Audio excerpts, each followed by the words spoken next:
Nyt on meidän pojat kuule tullut hulluksi. Ne on saanut päähänsä, että minä pärjää enää yksi. Isä! Isä! Ollaan huolissaan susta, kun alkaa olla ikääkin ja asut yksin täällä. Ja... Aika loukkaavaa. Ja niin on. Se oot sinä, joka täällä haisee. Anteeksi? Teräkitjööljy, kuorittu mänty, sahanpuru, pikkusen hikeä.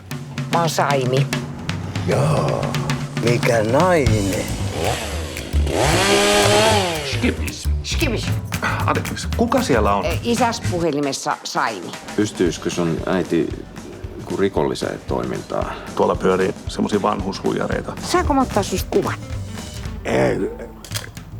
Eihän minä mikään malli ole.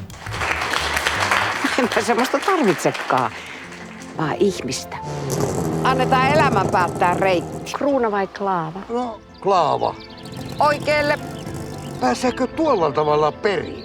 jossain vaiheessa. Ehkä vähän nyt alla vähän ymmärtämään.